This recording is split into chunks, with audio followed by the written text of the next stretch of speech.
আবার হবে তো দেখা এই দেখাই শেষ আমাদের প্রতিষ্ঠাতা সিংহপুরী সাহেব, আমাদের আজীবন সদস্য আমার আলী নানা সাহেব, আমাদের রফিক সদর সাহেব, সাধারণ সম্পাদক প্রশান্তক বিজেন্দ্র সাহেব এবং আমাদের আমরা কার্যনির্বাহী পরিষদের সাজাচ্ছি। আপনারা সবাই দোয়া করবেন। সবার প্রতি সালাম, আসসালামু আলাইকুম।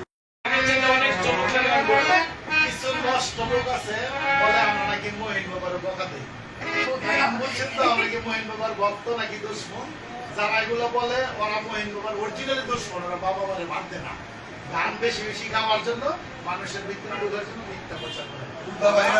ওরা ভাইরাল হলে এগুলো করে। আমরা অরিজিনালি মহিন বাবার ভক্ত। বাংলাদেশে যতগুলো মহিন বাবার ভক্ত আছে, এক নাম্বার থাকলে আমি থাকি। আমার বাসায় মহিন বাবা আমি চিকিৎসা করে দিচ্ছি। মহিন বাবার ভক্ত কিন্তু যারা আছেন, এই যারা নষ্ট লোকেরা বলে যে আমরা মহিন বাবার বকা দিচ্ছি,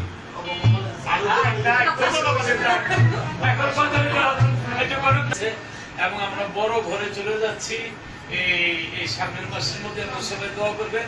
আর আমার বিশেষ করে আশেখান শিল্পী ভাই বোন যারা আছেন, আপনারা আসেন, আমরা আপনাদের পাশে এসে আপনাদের সেবায় নিয়োজিত আছি। ধন্যবাদ সকলকে, ধন্যবাদ সকলকে। এখন গান নিয়ে আসছে কে? সীমা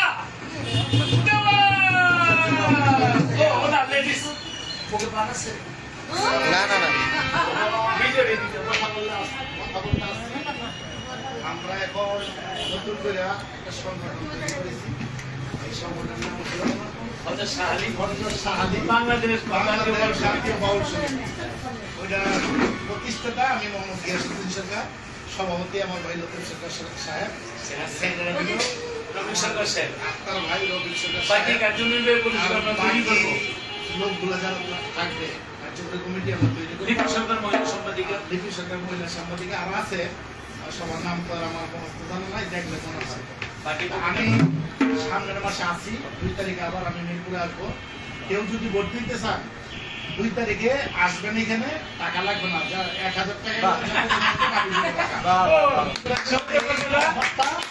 এই কনক সরকার ভর্তির টাকাটা দিয়েছিল, আমাদের প্রতিষ্ঠাতা বলেন টাকাটা রিটার্ন করে দেন, ভর্তির টাকাটা আমি দিব। এই কথা বলে সবাই চলে আসবে ইনশাআল্লাহ। আসবেন, 100 শিল্পী আসেন, আমি 1000 টাকা করে দিয়া সমিতির লস দেব না, আপনাদেরকে আমরা সমিতির কাজ